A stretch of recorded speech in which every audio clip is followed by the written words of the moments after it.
Welcome to Transforming the Toddler Years, a Core 4 parenting podcast for conscious, cycle-breaking parents ready to turn toddler tantrums into teachable moments. Hi, I'm Cara Tyrrell, a lifetime lover of littles, mom to 2 grown and flown girls, and an early childhood educator. Through the show, I teach you my collaborative parenting methodology for nurturing your little human's mind, body, and spirit. Because how you connect and collaborate in the first 5 years is how you raise happy, healthy kids who grow into the best version of themselves and find true success in school and life. Welcome back to the show. Today we're re-releasing one of our back to school episodes from last year because, again, this year, our pandemic babies are starting preschool or going to their second year of preschool. And so drop off can be a big challenge. And so we wanted to give you another listen of how to navigate preschool and daycare drop off so that you can feel good about the experience, knowing that your child is safe where you leave them and with whom you leave them. Have a listen and let us know if you're a repeat preschool parent last year and this year, if you've seen a difference in how your child can tolerate those drop-off moments in the morning. Today we're talking about back to school. It's a huge thing. It's cultural, right? You see the back to school aisles all through the big box stores. And summer has just started. It's a movement, it's an idea, and it's a feeling. But let's talk about the experience for your kids, specifically your kiddos who lived through the pandemic, your kiddos who were born during COVID. They're going to be starting school, maybe for the first time. And it's a very challenging experience. Socially, it's overwhelming.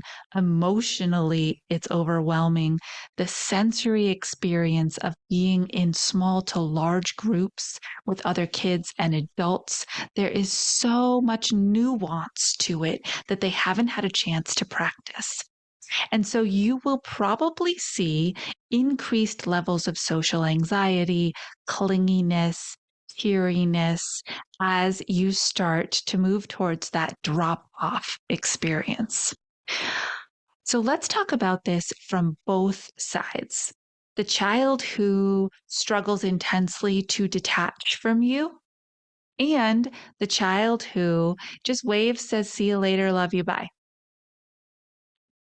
Can you imagine that those two kids exist in the same class? They do. They do, because remember, your child has unique gifts and skills and attributes that were just born with them. Some kids are not going to be as challenged at drop off as others. And that's wonderful. If your child is one who doesn't give you the time of day, runs off to go play and check in and have a great time, it can be really hard as a mom because you feel like, oh, I'm struggling. I might go sit in the car and cry for a little while. And look at you doing fine. Can't you shed a tear for me? Just one. But do you know that kids who are able to transition from you, their most trusted adults, to a group setting and walk away, that's a healthy thing to do. They know they can trust you to come back. They know that they're safe where they are. They know that you love them. And it's okay to separate because there will be reuniting in a few hours. Now, kids who struggle intensely with this, they are feeling less secure in that attachment. And it's tricky because as an adult in that moment, when you have a crying child who's literally grabbing onto your leg for dear life and not letting go, your initial instinct is, to detach them from your leg, to give them a sense of space away from you, because that's the goal, that they're able to stay in this location and you're able to leave. But think about it from their point of view. I'm scared. I'm overwhelmed. I don't feel good in this space. I really know I need my safe person right now, and that's my mom or dad or grandma or who's ever dropping off. That is a signal to them. That just rip them off like a Band-Aid is a signal that hurts.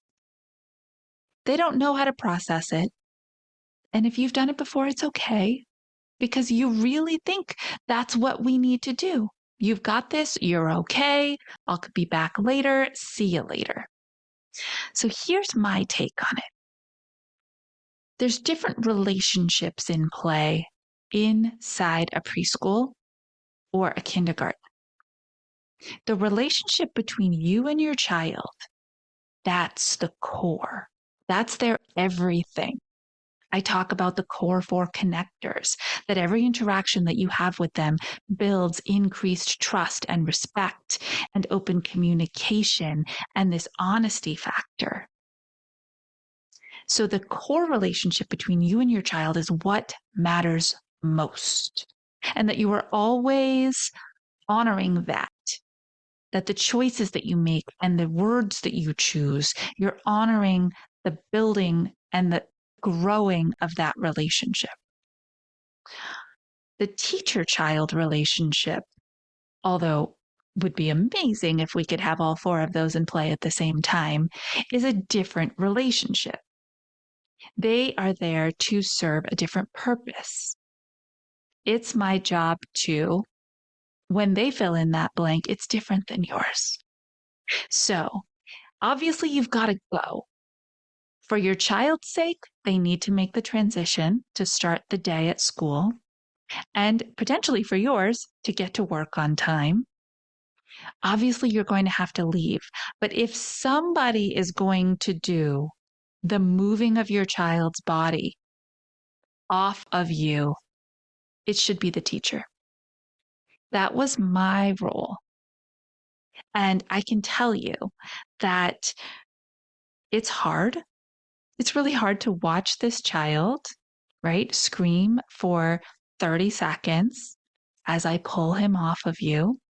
It's really hard to watch you walk out the door knowing that you're about to melt down too, because it's gut-wrenching when this happens. But here's the other side. It doesn't last that long. Within 30 seconds, within a minute, with the love and attention of a highly qualified, sensitive teacher, telling your child, it's okay to be upset. It's okay that you are going to miss your mom. Dad will always come back for you. We have a great day planned. We can just sit here together for a minute until you're ready. They transition, and the smiles come out pretty quickly. It's that acute moment of separation and goodbye that is by far the hardest. A lot of programs now have fantastic apps that allow you to literally see that 4 minutes later, your child is signing in and doing their job and playing with a friend. And that helps a lot. That was not my reality. That was not my reality at all when my kids were that age. We didn't even have smartphones. I just had to trust that they transitioned well. And sometimes I would actually call. I would call Miss Leslie, say, hey, everything okay over there? She make that transition? Oh, good. Great. Glad to hear it. Oh, yes. She loves the sand table. So as you start to think about going back to school, prepare yourself for what I call the honeymoon period. It's going to take 2 weeks or more of that drop off being challenging if that is your child's future. And then it will get better every single day after that. Keep your perspective, Know your deep why, trust your teacher, ask for visual proof that they're doing okay a few minutes later, have amazing follow-up conversations with them when you get back, and know that you are doing your child such a service by giving them the opportunity of learning inside a small group setting with kids their own age, that you are doing the right thing. Hey, Mama, did you know there are 5 skills that your child needs to practice to be truly ready to go to school, to be a good friend, a good student, and develop a lifelong love of learning? And spoiler alert, they are not ABCs, colors, or numbers. Are you enrolling your child in a twos program or a preschool for the first time? Are they already there going to daycare or preschool? And the teachers are saying that they're, quote, struggling, maybe even sending home some incident reports. Take my Pandemic Moms School Readiness mini course. It's 8 short lessons with huge daily impact. The link is in the show notes. And if you DM me on Instagram, I'll give you a cool promo code for 50% off. You are raising world-ready kids who will change the world. And that means that they need to be school-ready as well. Once they are not with you all the time, that's where they're going to spend the majority of their time.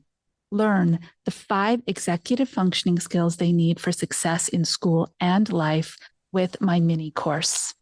Until next time, stay mindful and proactive as we raise school-ready kids who will change the world.